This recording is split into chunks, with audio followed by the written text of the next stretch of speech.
Live from the 607 is the ODPH Entertainment Edition, where we're talking movies, comics, TV, and more. Why don't you join in the conversation? Hashtag ODPH, because here we go.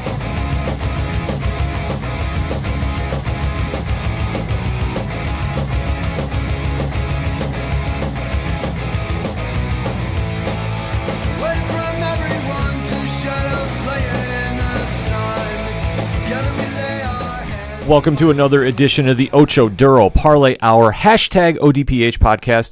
I am your host, Ken M. Sitting across from me this week is the one, the only, Padawan J. Hello, hello, hello. Folks, we have a lot to discuss in the land of entertainment, so hit us up on that hashtag ODPH. We want to hear from you. Join in that conversation because we have lots to talk about. So let's kick it off with a story that really caught our attention here at the panel. Mm-hmm. And this was, I want to say, a little bit left field. It took me a little bit by surprise because it's been a long-growing debate about was there a version, was there not a version? Pat, why don't you elaborate our audience? So there was an event over the weekend. Of course, you had C2E2 going on in Chicago, but this was something totally separate and different, where it was a charity screening of a bunch of Zack Snyder films, including Batman, Superman, Dawn of Justice, Watchmen, a whole host of others. And, he did a Q&A, and some interesting things came up during said Q&A, where, he basically said the script for Justice League had been completed before Batman v Superman Dawn of Justice was released. So it almost sounds like they did kind of like a Lord of the Rings, Pirates of the Caribbean type deal with the script, where they wrote both in conjunction and then they filmed them separately. But he says after the movie saw a little bit of harsh backlash, the studio was nervous and told him to rewrite the script. And he says that there was a really scary version of the script. So he went on to say, in particular interest of that scary version of the script, he says the original darker scary script heavily revolved around the nightmare scene from Batman v Superman. Of course, that's the scene where it's like future post-apocalyptic, almost Mad Max, I want to say. Yeah. Where Batman's kind of running an underground resistance force or whatever you have it. And that scene was more of a setup more than anything. The way Snyder and it described it that time travel is going to play a heavy part into this movie, where the Flash would have to run on a treadmill in the Batcave to run back into the past so that they knew where he was going to come out and he wouldn't come out in the wrong place or even in the void of space or time, so that he'd come back and that he'd warn him. And that's what you see in Batman v Superman. Oh, Lois is the key, and oh no, too soon.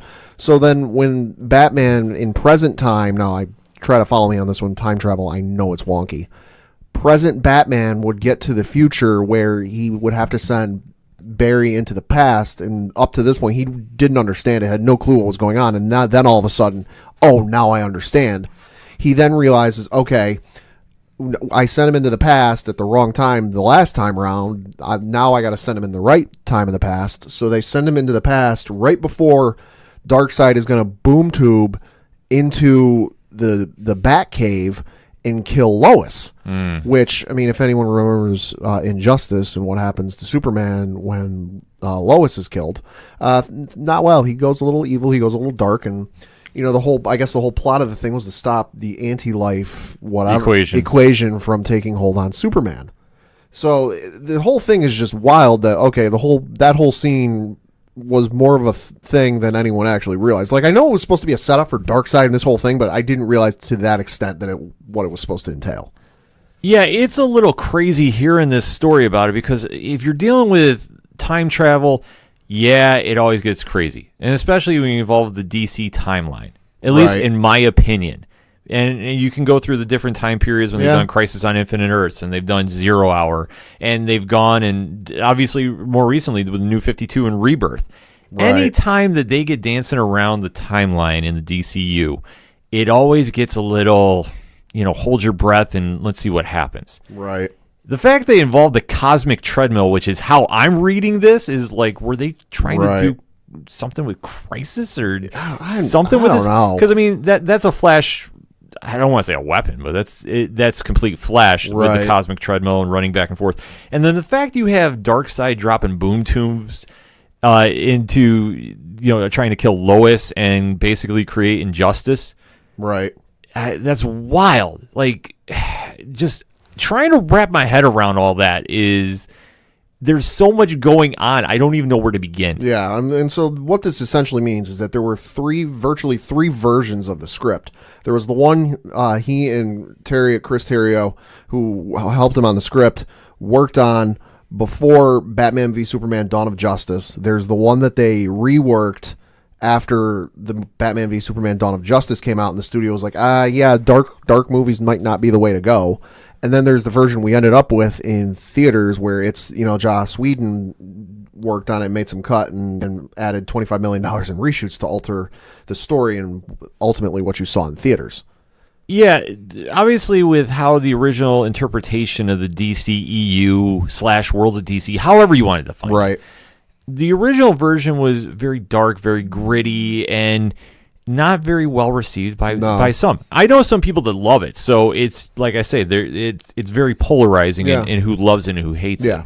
And obviously, this version, like I said, I've said this on previous shows, I was not a fan of Batman vs Superman. I thought it was very dark.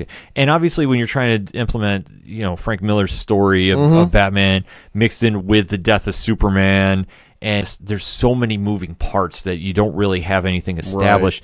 It just really makes it kind of crazy, in my opinion. So hearing all this, that they were going to add in, Cosmic Treadmill and Darkseid and Apocalypse and Boom Tubes, I'm sorry, is just like so much that you didn't realize was going into it. And then obviously when the Justice League movie finally happened, didn't have the big box office dominance that the Avengers had with Marvel, albeit though, if you try comparing it, it's apples and oranges.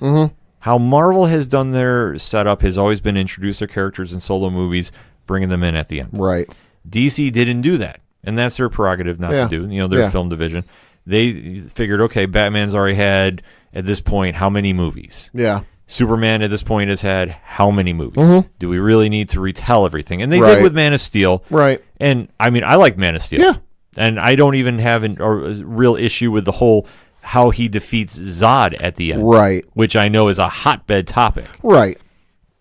But going in with that when we finally got this version and it was a darker, grittier DCU, for me as a comic fan, I was very interested in the vision, but it didn't really resonate with this. And now hearing about these crazy stories, and we've always heard rumors that there was possibly another cut of the film. And that's something a lot of people have wanted for a long time is, they didn't like the Joss Whedon cut of Justice League. They wanted the Zack Snyder cut. Well, if I'm reading this right and kind of how I'm interpreting this, the Zack Snyder quote unquote cut of the movie would be the original script. That's what he wanted. That's what he wrote down. That's like your first idea is what you want. That was never filmed. They reworked the script and they took stuff out. What they took out, I couldn't even tell you. I'm not Zack Snyder, so that was never done.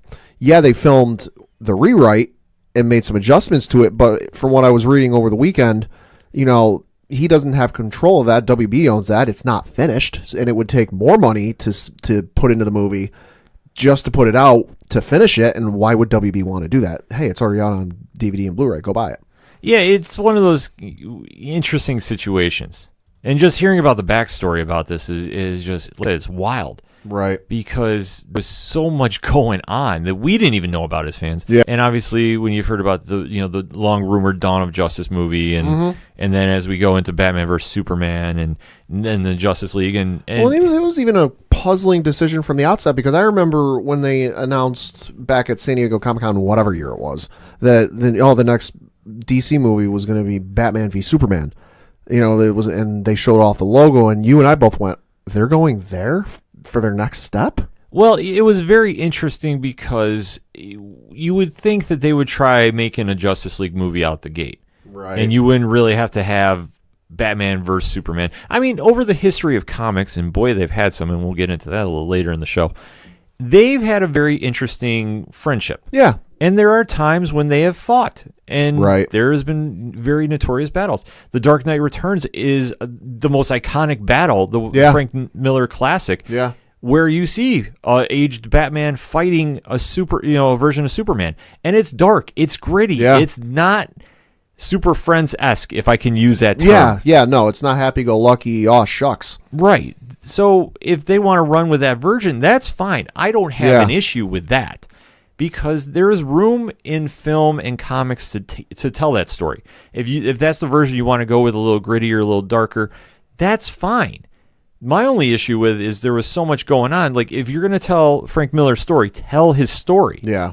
You don't have to go and try cramming in the death of Superman, which is his own film, in my opinion. Oh, God, yeah. That's something that, like, yes, you need to entail other superheroes into that story because that's how it happens. You know, it's not like some of the other portrayals they've done in that movie where it's Superman v-side one-on-one. No, it's like every hero in the DC universe with Superman trying to take this guy on. But to me, doing it for your second film out the gate, a little too early.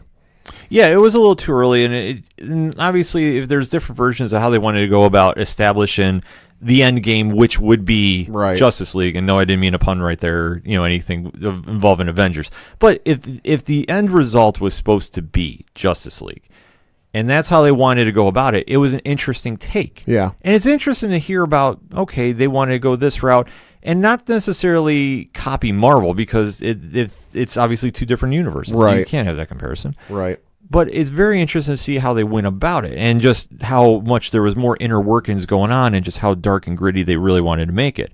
And I mean, obviously, if you're borrowing the source material of The Dark Knight Returns, from 1986, which, like I said, it's arguably one of the most classic Batman stories ever. Oh yeah, it's up there. It's in your top 3. It is definitively in your top 3 if you've ever read Batman and you know the history of the character. Mm-hmm. So if you're going to do that on film, and that's the universe you want to establish, okay, I get that. But then when you try flipping it into other stories and just, really trying to just make it into so much of an epic that you lose sight of what it's supposed to be, in my opinion, it's going to falter. And just hearing just how much they were adding into this is just, it's interesting to see. Yeah. And just trying to comprehend, because obviously when you're dealing with these iconic characters and the DC Trinity, I mean, we haven't even talked about Wonder Woman on this. It's just really an interesting take that happened, and just kind of seeing the process behind it. Right, and it's interesting that they're going so fast, so far, and even bringing in time travel as quick as they are, because you look at the Marvel movies, and to this point, okay, maybe you can argue in Doctor Strange, but that's not, to me, full time travel. Marvel hasn't even really do full-fledged time travel, and we're, 10, 11 years into their movie run, and they haven't even heavily touched it. Right. No, the only time they've ever mentioned it, like you said, was Doctor Strange and the time gem. Yeah, and Dormammu, and now with the Infinity Gauntlet and the Time Stone. So, I mean, anytime you have something like that happen, it's always really kind of interesting with that. Right, and that wasn't even the only thing to come out of this. The next bit of this was the one to me that made even more waves. During this 3-day viewing session, whatever you want to call it, during the Q&A, Snyder addressed fan complaints of having Batman murder people in Batman v Superman: Dawn of Justice, because people have gone. Batman's very violent in those movies, and he's very, I'm going to dispatch of these henchmen or bad guys, whatever you want to call them, very decisively. And according to some people's estimates or guesses, he kills something like 22 plus people in the movie. And he said, quote, and I'm not going to go. I'm going to kind of edit it a little bit just because, listening audience, but you can find the full thing with choice words in it online. He says, quote, "Someone says to me, Batman killed a guy. I'm like, F. Really? Wake the F up." He then continued on by referencing Watchmen, and it's kind of more mature story that it's not something for, the younger audience, and says, "Once you've lost your, manhood, I guess you could say, to this effing movie, and then you come and say to me something about my superhero wouldn't do that. I'm like, are you serious? I'm like down the effing road on that. It's a cool point of view to be like, my heroes are still innocent. My heroes didn't effing lie to America. My heroes didn't embezzle money from their corporations. My heroes didn't commit any atrocities. That's cool, but you're living in an effing dream world," close quote. It's... that is an interesting statement. Yeah. And the way I will interpret it is this. If that's how he's voicing it, and he is heavily influenced by Watchmen, I get the statement. Right. I'm not saying he's right. I'm not saying he's wrong. That's his opinion. Yeah. I get it. But if you want to really narrow it down for whatever interpretation you want to read of Batman, he's always walked a very fine line. Yeah. You want to go through his history of stories. yeah, there's been times where he has killed people. There has been times when he's really walked that fine line, and that's his line where he doesn't cross. It all depends on the version of the story you want to read. Mm-hmm. So if he wants to go in that statement, yeah, I mean, it makes sense. But typically, that's always been the line he doesn't cross. And you see that being the overlying theory of, his code of justice, so to speak. I'll say it's one of the big kind of plot points in The Dark Knight is that, I think even Heath Ledger's Joker says to him at one point, he's like, you got a line you won't cross, and I'm going to make you cross it. And he never does. Right. And like I say, it just depends on the version they want to tell. Right. Because if you're heavily influenced by Watchmen, and you should, because Watchmen is arguably the greatest comic story ever written, arguably, that's going to have some impact on directors and writers and artists moving forward, that if they want to say that, okay, that's the version I want to tell involving these characters, so be it. Right. I get it. And I'm not saying he's right. I'm not saying he's wrong. If you want to get into an opinion base about this, Batman has always been defined as not crossing that line. Yeah. Now, he's come close. And even in some cases, he's gone over. It depends on what time and who wrote it and such. I mean, I'm not going to go through the back history of right, this. we'd be here a while. We'd be here a very long time. But if he's saying, overall, if you want to talk about from start to current, that's the case, I would disagree. I mean, he has done it. Yeah. But he's not, in comparison to Frank Castle, a.k.a. the Punisher, Batman walks the very fine line. He is the definition of a vigilante, if you really want to break it down. Where the Punisher is... Shoot first, ask questions later. Yeah, if he asks them at all. I would say is your anti-hero. And you can get into a real debate. What's the difference? Yeah. It's a very good one. No, and his comments made some waves in the comic writing community because you had folks like Donny Cates, Matthew Rosenberg, Kelly Thompson, and Jim Zub all reply to an article posted by io9.com with various gifs all in the no or oh my God, what territory. Right. And like I say, they're not wrong either. This is just something you can base an opinion off of. Yeah. And like I said, for me, if you look at the whole body of work, I would say, no, he doesn't go around doing that.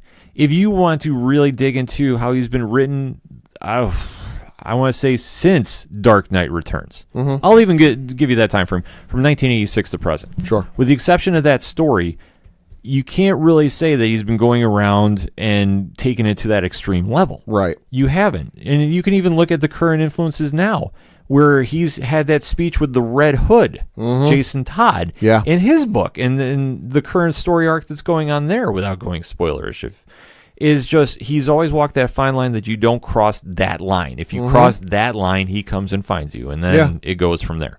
So if Snyder is saying this, and this is his opinion, I don't really struggle with it. Because if he's basing everything he's influenced by off of Watchmen, and Watchmen is mature readers. Watchmen is I don't want to say realistic, because I don't think that you can say that with the comic world, but it's various shades of gray. You don't have you guys or heroes that don't cross a line, and don't teeter on that back and forth.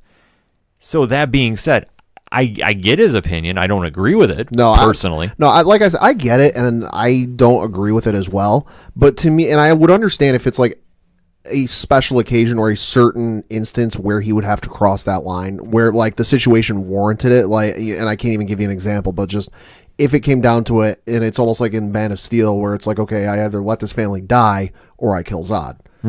Something like that. I can understand it, but to me, when you're talking, whatever number you want to believe, 21, 22, 25 plus, whatever it ends up being, that to me isn't, I'm crossing the line when I need to. That's, I'm over the line and I'm so far past it I don't even care. Right, and that's the version of the character that he wants to portray and have as his character, then that's fine. Like I say, it's something that it'll either hit you as a fan and you agree with, or you'll be very vocal and say, no, that's not the character. And like I say, if that's the version he's basing it off of the more mature reader style and the more gritty and more, I'm trying to find the right wording for it. Yeah. Just the more adult. The more adult version. Okay. I can see that point. Yeah. I don't struggle with it. But if you're asking me for my version of Batman, it's the one that comes very close but doesn't cross. Yeah, like I think back to the Christopher Nolan movies where the closest he ever came, he was interrogating a guy. I can't remember if it was Batman Begins or Dark Knight, where he's interrogating a guy. The guy's not giving him what he wants, so he drops him and the guy breaks his legs. Like, that's about the closest I think he ever came to actually, like, legit killing a guy. Right. And like I say, that's the version that when it's translated from the comics to the film, yeah, there's going to be different versions. Mm-hmm. There always is. I mean, if you want to take a look at the history, you look at when Batman was played on TV by Adam West, to how he was as Michael Keaton, to how he was as Christian Bale, and obviously now with Ben Affleck. It just depends on what version of the character the story wants to portray. And if you want to go with a more extreme version, that's the prerogative of the director and the writer. Yeah. I don't really struggle with it, but like I say, if you ask me my opinion, if I agree with it, I don't. But I'm not going to be saying, oh, no, it's not possible. No way. No how. No, if you want to take a look at the history of the character and just go through the various stories, you'll find stories that he's more extreme and more intense and crosses that line a little more frequent than not. Yeah. You can't say it's never been done because, quite frankly, it has been. Yep. So overall, Pat, final thoughts on that? Wild weekend. I didn't expect any of this to happen.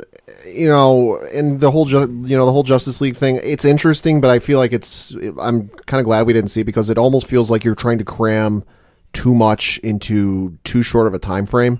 And with regards to this whole Zack Snyder thing, I understand where he's coming from, but for me, it's not my Batman. I have to agree with you. Like I say, I understand his point of view. I get it. It's not the one I would say I associate with Batman because I don't, but it's been shown through various forms of comic and film, and there's just a different version of the character, and it all depends on how you want to interpret it. If you want to think he's more dark and gritty than the version that you see there, you have to go, yeah, he's absolutely done it. To say he's been squeaky clean over his history, no, you can't say that. You can't say that by any means. But more times than not, then the code is established, and that's what he follows. Mm-hmm. And as for the Justice League movie, it's very interesting to see that there are so many different factors involved. Yeah. I think it's just a really interesting story that just really, taking a look from point A to point B is just how much more it could have gone in a different direction. And just to see where it ends up. And I mean, obviously now the film universe of the DCU is kind of up in the air. And it's not really defined. Not to say that they wouldn't go back down this road in the future, but it remains to be seen. I just remember reading right after Batman v Superman came out, and you kept hearing rumblings online. Oh, the nightmare scene meant more than you know it did. I kind of I see what you're saying, and I to a degree understand it. Yeah, I had no idea it was supposed to be that big. But let us know what you think. Hit us up on that hashtag ODPH. What do you think about the whole history of the Justice League, and what's your thoughts on the direction of Batman? Is the comments right there, or are they wrong? Let us know your opinion. Hit us up on the hashtag. We're going to take a quick break. We'll be right back. Hey, this is Matt Jane. This is Julian Hepworth. I'm Ross Marchuka. And John McBride, and we're Shot at the Robots. You're listening to ODPH. Coming back for another segment on this edition of the ODPH podcast. And in your comic book shops this week is a very monumental comic. Mm-hmm. And since we were talking about DC Comics last segment, let's get more involved in talking about Detective Comics 1000. Wow. The 1000th issue of Detective Comics is in the comic shops today as we were recording. Batman is turning 80 this year. He's looking pretty good for 80 years old. Yes, because obviously his first appearance was in May 1939. Sure. And he was created by Bob Kane and Bill Finger. And Detective Comics 27, that was his first appearance. Mm-hmm. So now we fast forward to the present time. 1,000 issues is going on, and obviously we're talking about different versions of Batman you'll find in the book. You'll find that there's a story involving Kevin Smith and Jim Lee creating a Batman story, Jeff Johns and Kelly Jones, Scott Snyder, Greg Capullo, enough said, Tom King and Tony Daniel, amongst others. There's so much going on. I have not gotten a chance to get to the book, but I've read some things online about it. I'm going to stay away from spoilers. But, Pat, let me bring this to you. Okay. How monumental is this to happen? This is pretty monumental because, obviously, a couple years ago, you just had Action Comics 1000, and now you have Detective Comics 1000. To me, it kind of symbolizes just how popular the character is, that, he's gone from being a detective and kind of a vigilante and a guy a little darker, a little grittier, not as squeaky clean and Boy Scoutish as Superman might be, but it also kind of illustrates in kind of a hard number of just how much the character has transcended, that you had a character that, has been around for 80 years now and has survived the test of time and anything and everything that's gone on up and down in the comic book world, that just, he's one of those characters that you may not have seen a movie, you may not have read a comic, you may not have seen any of the TV shows, but if you're wearing the t-shirt, you know what the logo is, and anyone knows what the logo is. Right. Detective Comics 1000 represents a lot. And obviously, for just a small fact of the comic book reaching that milestone, 1,000 issues does not happen. It's like, because there have been some hard times in the comic world. Right. And it's very interesting, especially nowadays, when you see a lot more stories or a lot more lines actually rather get rebooted. Yeah. And there's all renumbering and such. And it's happened over the course of time with Detective Comics, but then they've gone back to renumbering too. I mean, this happens with all the major publishers at some point. Either way, this is monumental on a lot of different levels. A thousandth issue, is a big deal. Batman celebrating his 80th birthday, so to speak, on this is wild to think. And as we were talking about last segment, it was, Zack Snyder's version of Batman. There's been so many different versions of Batman over the years. If you want to take it from the small beginnings of a boy who witnessed his parents getting murdered and just found, inside of him a thirst for vengeance and justice and making sure this never happened again to anybody, and just seeing the evolution of one defining force for justice, if you really want to spell it out like that. Yeah. And just seeing how the character has evolved over the years. Yeah, and if you want to see a wild evolution of the character over the years, I know you can find the image if you just Google search it. Just look at the way the costume and the Batmobiles have changed from way back in the beginning to where we are at present day. You put, the current look of Batman up against the very first one, it is night and day. Oh, absolutely. I mean, it just goes with the sign of the times and just the evolution of the character. Because over the course of 80 years, you've had so many various stories and so many different takes from writers and artists throughout the years, let alone going into television, cartoons, and film. Everybody has a different version of Batman and what it represents. And just at his essence, he's a human being that has just trained himself to be the best at his possible physical peak. He's the world's greatest detective in the DCU. Yeah. Nobody else comes close. And to see him rank along the sides of Superman and Wonder Woman and Green Lantern and Flash, all these heroes that have powers. Yep. He's just a simple man with a utility belt. And a high IQ. At the end of the day. And just the level of, I don't want to say human perfection, but he's trained himself in every single form of combat. He's trained himself in every single possibility of detective and almost science to a degree. Yeah. I mean, I don't consider him anything around the levels of Tony Stark. He can hold his own, though. Or Reed Richards, but he can definitely handle there. And often, more times than not, he's kind of the de facto leader of the Justice League. Yeah. I mean, many times it's considered Superman, but at the end of the day, it's Batman. I think the case in point of this, one of the best moments had to be the Grant Morrison and I believe Howard Porter run of JLA, where this might be a little spoiler, but this story happened in the 90s. You can definitely go check it out. I highly recommend it. When they had a Martian invasion on Earth, and the only hero that they did not take out was Batman, and the head leader goes, "You fool, you left the most dangerous one alive." Yep. And he, of course, found a way to defeat them single-handedly. It just goes to show of just how the evolution of the character has become, and just how just a simple, driven vision has carried himself throughout the years, and how it resonates with people. Because, I mean, with Superman, you have truth and hope, and the other side of the coin is Batman, who takes just such a negative moment in his life and makes it into a positive, where he's saving people. He's become consumed with it.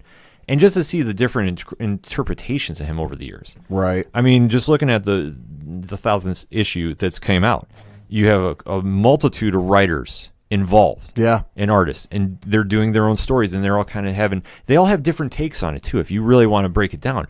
It's not all the same. The overtone themes are there. Sure. But it's not the same character in each one.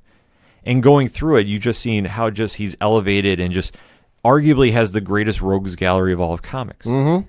And a hero is only as good as his rogues. Right. I mean, you want to talk about his rogues gallery. His rogues gallery has had such an impact on not only the comics world, but the real world, to the point where there are college courses devoted to like the psychology of his rogues gallery and his villains. And like, you can go to a university in some places, not everywhere. You can go to some universities and take a college course where the entire course from start to finish of the semester is on the psychology of each and every one of his villains. Right. And it's just wild to think. I mean, just when you start thinking of superheroes, and just, usually they have, superpowers and all that.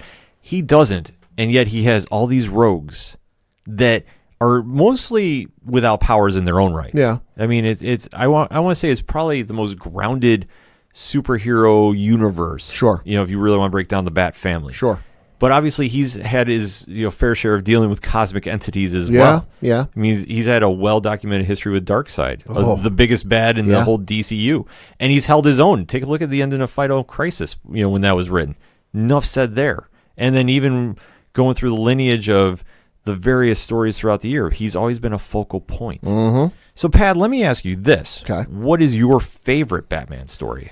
Oh, favorite Batman. I mean, I keep referencing it, and I keep going back to it over and over and over again, but it's got to be Mask of the Phantasm. Just something about it that it was born out of Batman the Animated Series, which to me is still the best animated series ever of all time out of anything animated. And just you take that kid show that on the TV show, if you find it on DVD or Blu-ray, it towed the line a couple times of like crossing over, but it never really did. That one stepped into it and embraced it. Where there's the scene where the character's name is escaping me, but he's the DA and he gets hit with laughing gas by the Joker, and there's just the scene of him trying to tell Batman what in the world is going on, and he's genuinely trying to convey information to him, but he can't stop laughing. And he just, Batman has to leave because he just bursts out laughing into this fit of laughter and just can't stop. And it's creepy as a kid, and it's even to this day, it's one of those ones that you kind of sit back and go, whoa. Yeah, it's just very interesting to see how far writers have taken it. And we've talked about on the show, everybody has a different version. Like I said, my favorite version of Batman has been more recently Scott Snyder and Greg Capullo's run, where they put the fear into the Bat. Because many times than not, Batman is usually the coolest man in the room. Mm-hmm. He is just the one that doesn't get rattled. He doesn't get phased. He's around all these superpowered beings, but yet he is the one that feels he can take care of everything. Right. And is the one that has the plan and can figure out, how to handle the situation. I think the other interesting story was the animated movie they did, where I think it was called Justice League Doom, where Batman essentially, spoilers, but the movie's however many years old, where Batman had come up with a plan to take down each and every one of the Justice League members should the worst possible thing happen. And then the Legion of Doom got a hold of said plans and then used them to not so much kill or get rid of the Justice League, but kind of take them down. And they're all kind of they all knew our weaknesses and how to use them, and they didn't wait to do them. How did they figure this out? And Batman goes, they were my plans. Yeah. And it's very interesting to see his relationship with everybody else in the DCU. Because where it's originally started out in the cartoons where everybody's happy-go-lucky and friendly and all that. And then as it develops onward and through his lineage, he has a very unique relationship with the other characters involved.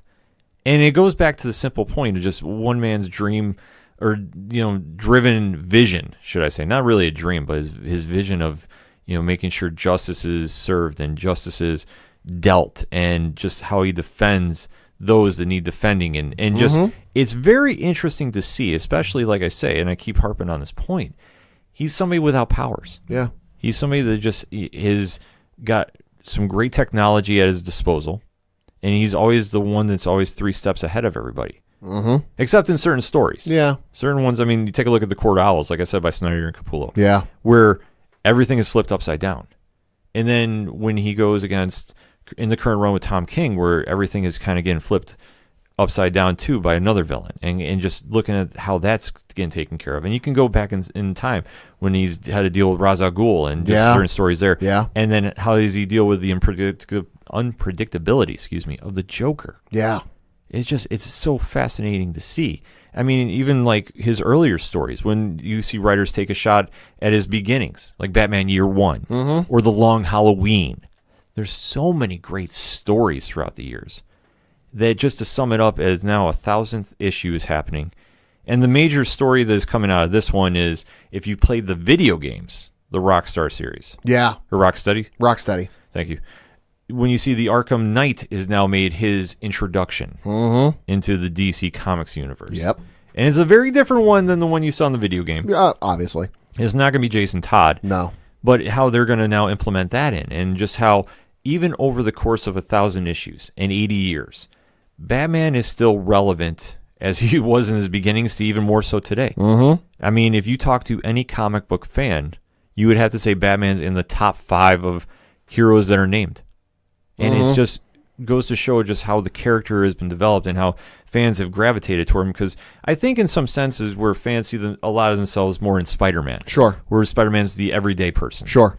Batman, everybody can sort of see something into, because you just see somebody that's so driven and just somebody that's, without any powers and going and stepping up and defending and fighting for justice.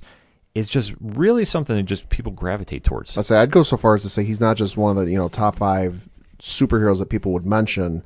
I'd go so far as to say he's one of the top 5 fictional characters across any form of media, video games, book, TV, movies, that people will mention. Yeah, I have to agree. I mean, it's just, he has that factor to him. And obviously, he's one of the biggest names in all of comic books. And he's also transcended that. Where you take a look at mainstream pop culture. Yeah. That everybody knows the symbol when they see the Batman symbol. Also, everyone knows the old Adam West theme song. Yeah. I mean, you take it from when the original humble beginnings of the TV show. Yeah. When how far that's gone. And that means still that's even being referenced to this day. And then you take a look at the cartoon series, Batman the Animated Series, which is long considered one of the best, if not the best, cartoon series of recent time. And then to look at the movies that have happened. I mean, you take a look at the original Tim Burton's movies. Yeah. And then you take a look at the Christopher Nolan trilogy. Yep. And then, and obviously now with the Zack Snyder version of Batman involved. That now we're going to have another movie with Matt Reeves coming up, too. Yeah. There's going to be so many different stories and just how everybody sees Batman differently, but it all comes down to somebody who's driven to do the right thing, albeit though it's his own version of it. And it's really fascinating to see that we've gotten this far in 80 years, and it's being capped off with Detective Comics number 1000. And now where they go from here is anybody's guess. But let us know what you think. Hit your comic book shops up. Pick up the issue. Hit us up on that hashtag ODPH. What is your favorite Batman moment? What's your favorite Batman story? We want to know. Hit us up. Let us know. We're going to take a quick break. We'll be right back. Hey, this is Rob Kacharik from the band 607, Autopilot Off, and Walking Distance, and you're listening to ODPH.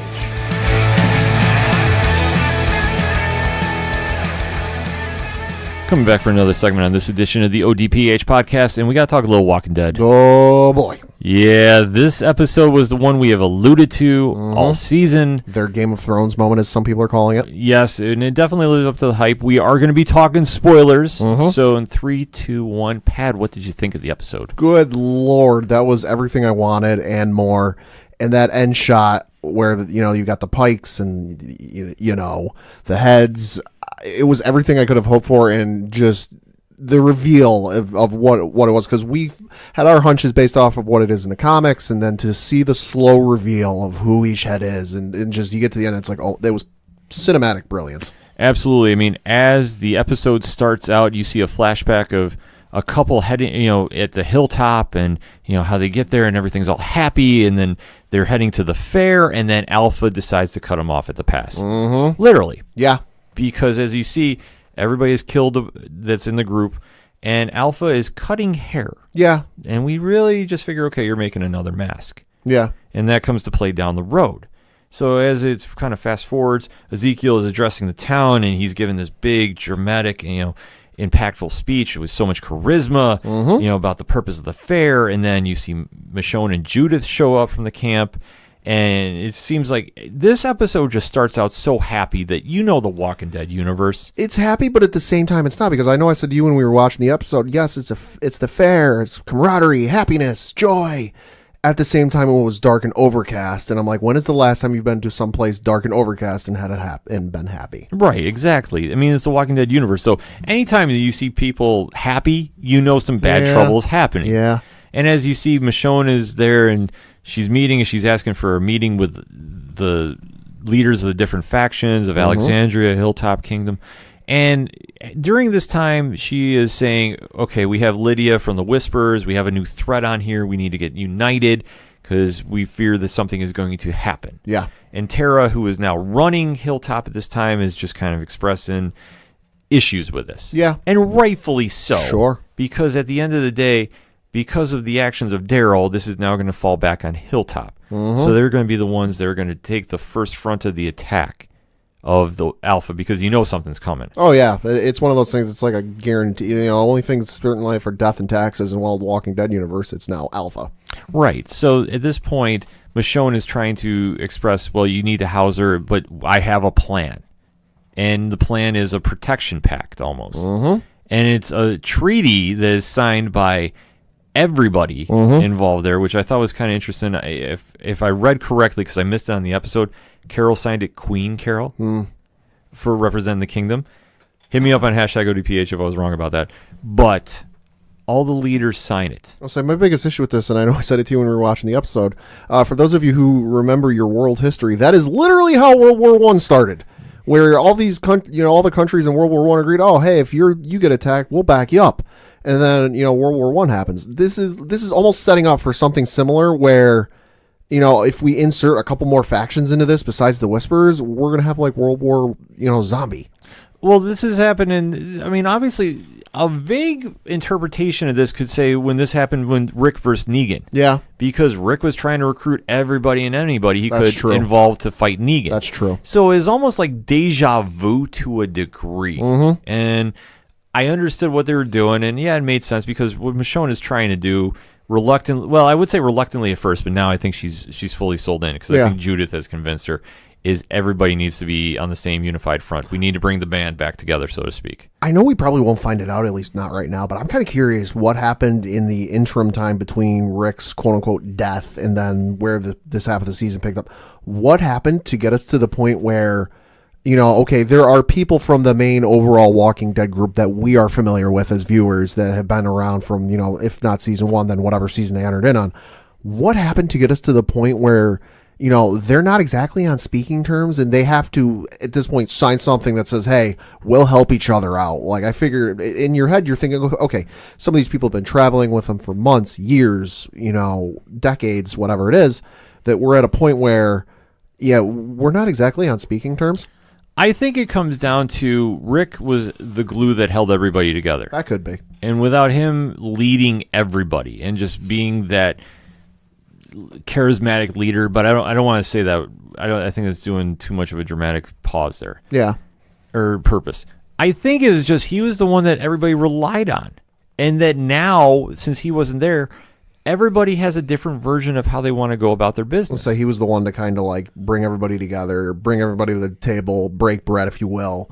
And once he died and everyone kind of dealt with it in their own way and through mourning, nobody exactly wanted to pick up the pieces. Right. This is a situation because you have now more people involved because of the different factions that are there. Yeah. We have Alexandria, we have the Kingdom, we have Hilltop. We have those highway people. Yeah, which were just introduced and have already made an impact, so to speak. Yeah.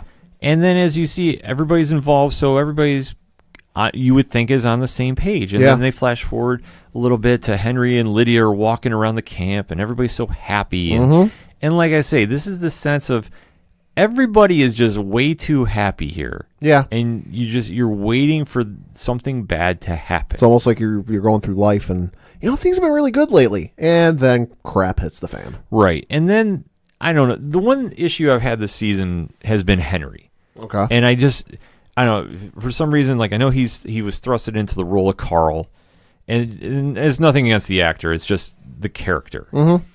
I just really haven't bought into him and really been like, okay, this is somebody that I'm really rooting for to get behind, and just anybody that's been raised by Carol and Ezekiel just for some of the actions he's done. Yeah. I go, really? Like, how are you that naive? I just don't understand. Youth, being young. And then, I don't know, it kind of you see him involved with the other kids that you saw in the previous episodes when he first arrived, that there's now, the teenage angst drama. Yeah. And it was like, okay, I understand this, but, is this going to come back down the road? I don't know. because, I mean, obviously since when he first arrived at Hilltop, Right. that this was where, okay, he had that little interaction and he was trapped in the zombie trap, so to Yes, speak, or he jumped yes. down there to help Yeah, him. And then, yeah. you know, it hasn't really been touched upon. So, I mean, this is one thing that I kind of harp about The Walking Dead is you have so many characters right now. Mm-hmm. It's hard to give everybody equal enough screen time that for the newer ones you can buy into and say, okay, I really connect with that character. Right. So with this being said, I mean, they had that little drama, and then the group that leaves the fair to go protect the Hilltop. I mean, it's the heavy hitters of The Walking Dead. Daryl, Carol, Michonne. This is where you really see, like I said, it's the big names of the group that leave the fair. And I mean, it's the movie night, and it's supposed to be, the culmination of everything going on, and everything's supposed to be right in the world. And as they take off at night there, they wind up bumping into Alpha and Beta and company. Well, more or less Beta, because Yeah. I thought we saw Alpha there, but we find out Alpha was not with that group. Nope. But Beta has returned from being in the elevator shaft. We'll say Daryl's got to be crapping himself, Yeah, Daryl is looking like he has seen a ghost. literally. Yes. And at this point, you see another time jump, and they're going back, and they're showing Rosita, Tara, and Gabriel, and Eugene all having happy, like, all these moments. And you kind of get a sense like, okay, something's happening. And as you see in the movie theater, Lydia is waiting for Henry to show up, but then you see the woman that was walking around with a wig on turns out to be Alpha. Because at the time, you didn't know it was a wig. Right. But then you fast forward to the beginning of the episode, and you saw, okay, that woman looks awfully familiar, like the one that was killed. And it turns out it's Alpha walking around and talking to King Ezekiel. And, Yeah.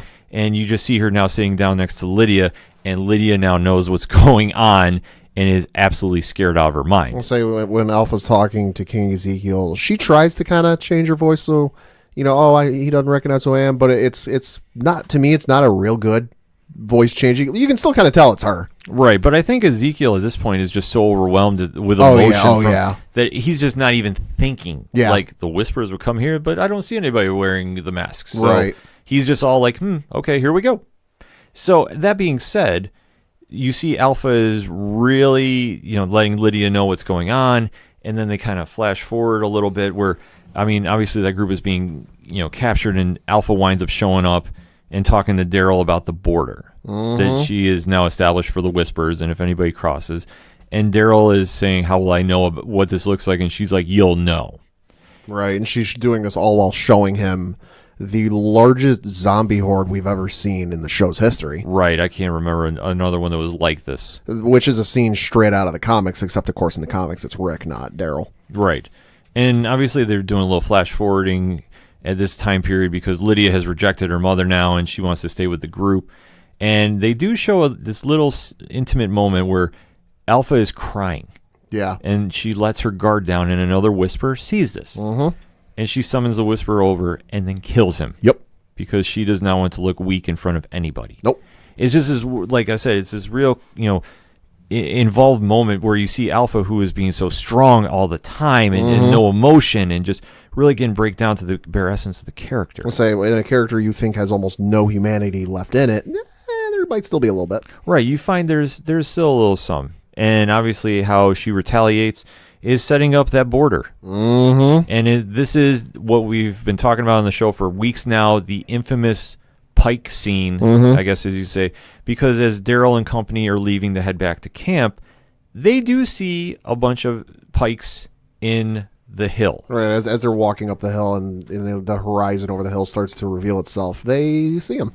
Yes, and as they get closer, they start recognizing their heads on those spikes. And this to me was the brilliant cinematography with the episode where they could have just done the simple wide shot, show you all the heads at once, but they did the slow pan back, and every so often they'd show a head and they'd cut to reactions, and then they go back to the head, while the camera's still going back. And it's another head reaction. It was just this slow burn, slow reveal, where us, the viewers, are like, okay, wait, who's there? Who's there? Who's there? All right, we can give it to you now. We're going to tease you a little bit. Yeah, and as they start going through, you see Rodney, Alec, Frankie, Tammy, Eddie, DJ, Ozzy, who are more relatively newer characters. Yeah. And a lot of them were part of the teen group that were involved. Their heads are on there. Yep. And then you start seeing characters that we already know. Enid is now one of the heads on there. Tara is now there. All the while, we should mention the heads are on there, and they're zombies. They're not dead. They're moaning and rumbling and groaning. Yes, they're in full zombie mode. And then we see they finally build up to the end one, which you see Carol break down. And they did a swerve from the comics. Right, and they teased this one for a long time because it was an extended shot of Carol crying and Daryl kind of comforting her. Yes, and then we all thought, okay, in the comics, which, like I said, we are talking spoilers, in the comic, it's King Ezekiel. Which is kind of what we were thinking was going to be based off of her reaction. Yeah, and then it turned out to actually be Henry. Yeah. Which, Pat, what was your thoughts on that? I was, to be honest, I was kind of surprised by it because the whole thing in the lead up to the episode was you kept hearing articles about how the actor who plays King Ezekiel wasn't worried about, his character's future given they were approaching Ezekiel's death, this, that, and the other.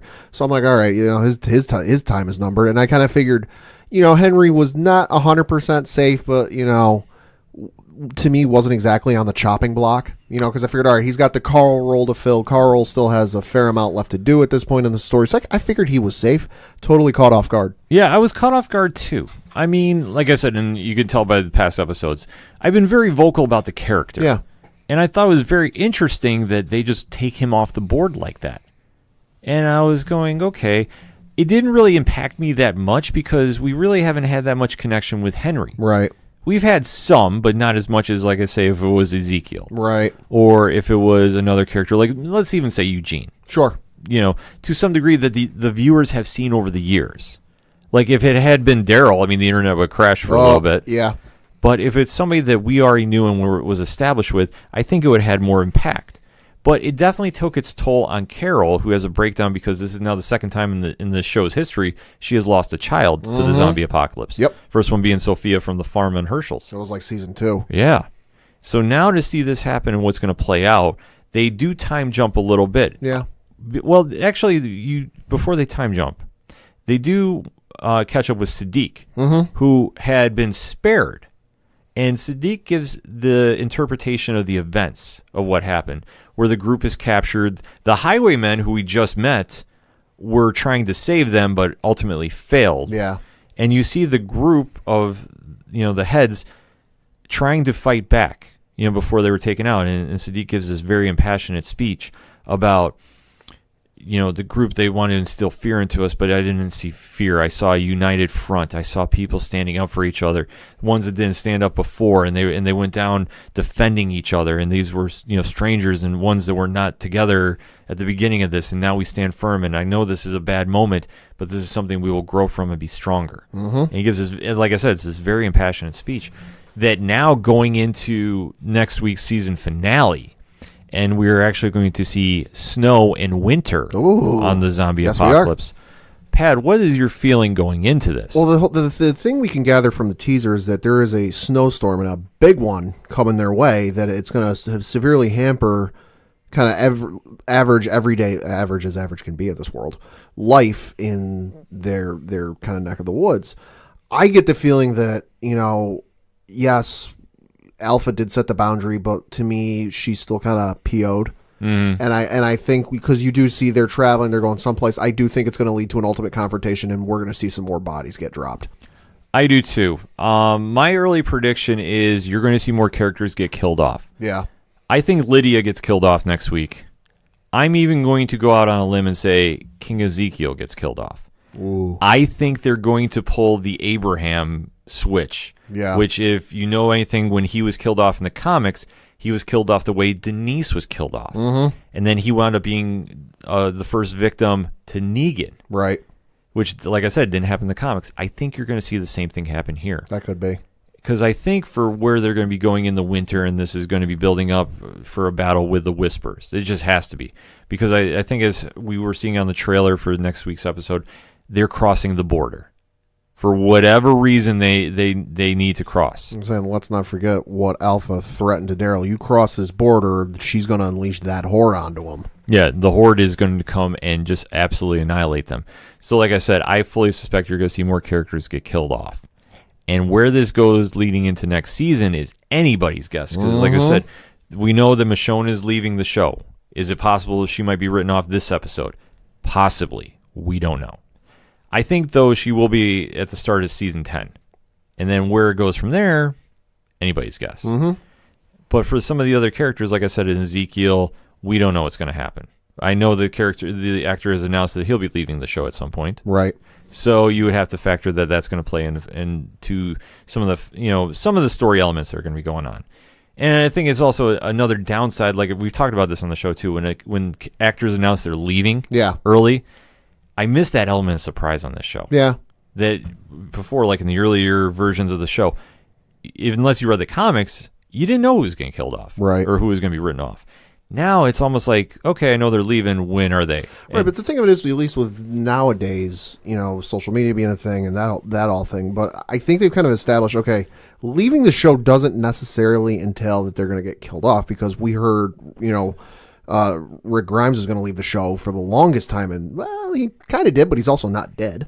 Right, he's not dead, and he's going to be doing his own movie. So, I mean, anything is kind of fair game at this point. I'm saying even Lauren Cohen, yes, she's not on the show. She's kind of quote unquote left the show, but she did an interview where she said, "Yeah, I'm going to come back to the show.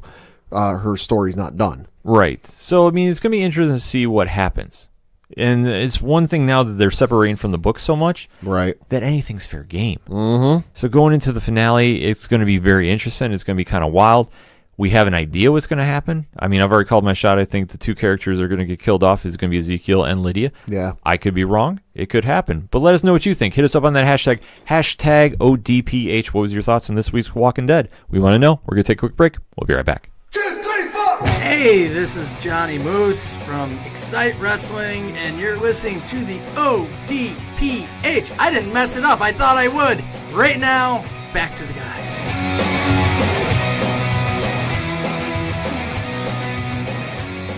Coming back for the final segment on this edition of the ODPH podcast. Pad, what do you got for those one-shots? Well, got some interesting Star Wars news. Note is not Episode 9 related. Nothing out of that so far. Like I said before, anything Episode 9 related will come during the Star Wars celebration, specifically the panel that they're having, an entire panel for just Episode 9. So expect some things when that happens. But no, StarWars.com announced today via the Star Wars Show, which of course is a YouTube show put on by the Lucasfilm folks, where they kind of announce things, they interview people. They announced an audio original Star Wars novel titled Dooku Jedi Lost, which is going to be available April 30th on all audiobook providers. It's written by Cavan Scott, the story follows Count Dooku's assassin Asajj Ventress as she uncovers why Dooku left the Jedi Order. It's going to be narrated by a full cast, including Ewan Morton, Orlando Cassidy, January LaVoy, and Mark Thompson, who is going to be the narrator, which, I mean, if you've ever listened to a Star Wars audiobook in the last, I don't know, legitimately like 10, 15 years, he's been the audiobook narrator since like 2007 or something like that. He will be doing that, and of course the recording promises, according to the article on StarWars.com, the recording promises to deliver an epic exploration of a new chapter in Dooku's story. Now, the reason I bring this up, and this is very interesting, is we know he left the Jedi Order. It's been documented, and it's been pretty much documented since 2002 when Attack of the Clones came out.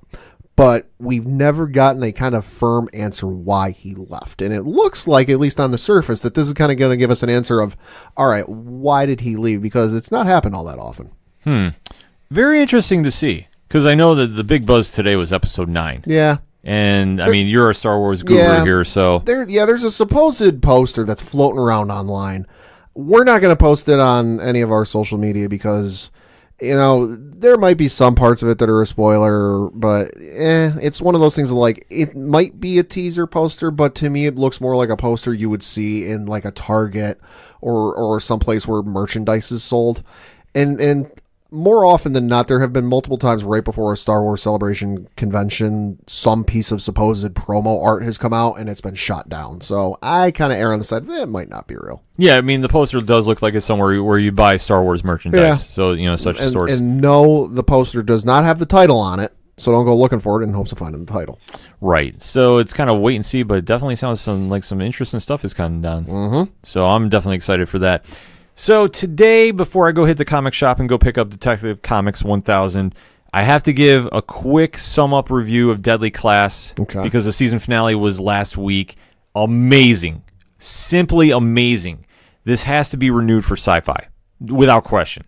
The comic from Rick Remender and Wes Craig has lived up to the hype. The Russo brothers executive produced the show. It is amazing. Sci-Fi did not let us down. It was so like authentic to the comic. Like I say, it was almost like I was reading the pages on my television. So obviously I need something new to watch on Wednesday nights.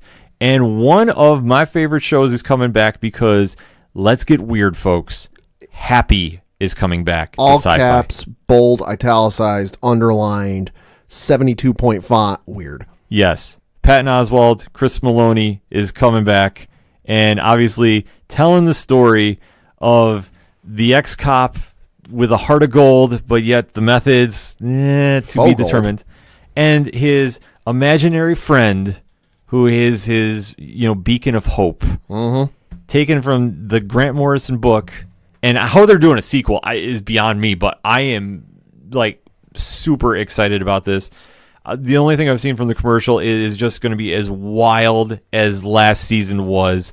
Last season was, like I said, let's get weird, let's get wild. This, to try describing it is very tough. I'll say I didn't see season 1, but I kind of understood from what you've told me. And from seeing the previews and seeing the ads, it almost looks like the showrunners just all right, let's take the weirdest point in season 1 and turn it past that into 11. Yeah, to try to describe it, because like I say, Doom Patrol does weird, but that is their thing on the DC universe. Which, by the way, we have to talk about that at some point down the show. Down the road. Doom Patrol is so amazing in its own right. Happy is like another side of the coin of just how we're going to push the envelope as far as we can within reason to the story. Oh, so are we talking push the story so far that we're questioning how this is on TV? Yes. Okay. There are moments. I'm not kidding. And I like I say, I've said this before and I say this again. I so applaud Sci-Fi Network for doing this, because they are taking those independent comics and just bringing them to life and just really letting the story tell its tale. I was saying, and just from the previews, putting this to a TV show is ballsy. Oh my God, yeah. Because they just go in such a wild direction. And like I said, Christopher Maloney is absolutely crushing the role. And Patton Oswalt is his imaginary beacon of hope. Yeah. And to try putting it into words, the story is very well done. Like I said, from the comic that you've read, and just where they're going with this. I mean, the only thing I can tell you is the WWE superstar The Big Show is going to be on this season. He's going to be a recurring character from what WWE said on their website. Yeah. And just where they're going to go with this, it's going to be absolutely wild to see. It's back on March 27th on Sci-Fi Network. Check the local listings. Definitely check it out. I highly recommend it. I mean, if it's anything like season 1, which is on Netflix right now, get ready for a wild trip on Wednesday nights. Yeah. And start doing the hashtags Renew Deadly Class 2, because that has not been officially announced yet, but all signs are leaning yes from what I'm kind of reading, hoping. And definitely Sci-Fi. Keep doing what you're doing. Definitely approve of it. But before we close, we have to give a quick shout out to Excite Wrestling. Yes. Coming back locally in the 607 this Friday night. Yes. It is going to be a wild night down at the American Legion Post 80. Dare I say, trying to put into words of what's going to go down at this show is tough. I'll say the building is going to figuratively get torn down. Yes, absolutely. I mean, you have Sean Carr, Joe Gacy, Pentagon Jr., Phoenix, LSG, Joey Ryan, MJF, Ethan Page. The list goes on and on and on. If you're in the 607 area and you have not been to an Excite show, you definitely need to go. This is a good one to go to. But also, if you are in the 607 area and you have heard of the legend of Joey Ryan, but you have yet to experience the legend of Joey Ryan in person, it is an experience you need to see in person for yourself in your life. I would go so far as to say, if you're a wrestling fan, it is a bucket list item. Yeah, we haven't been able to talk pro wrestling here on the ODPH podcast for a couple different reasons, but we definitely have to give a shout out to Excite Wrestling. Johnny Moose has always been a big supporter of the ODPH podcast, so we definitely support him and what's going on. So if you're into pro wrestling, it is something to check out. ExciteWrestling.com for more information, or hit him up on Twitter at Excite, XCITE Wrestling, and definitely let him know what's going on. The show might be on Twitch. We're not 100% sure, but hit him up, ask for information. They'll be more than happy to accommodate you on that. And if you're looking for a great show to watch after you get done catching up on Deadly Class and Happy, it's a perfect thing to check out. That's all we got for this week. So for Padawan J, Thank you. I'm your host, Ken M. Thank you, as always, for listening to the Ocho Duro Parlay Hour, #ODPH podcast. We'll see you next time.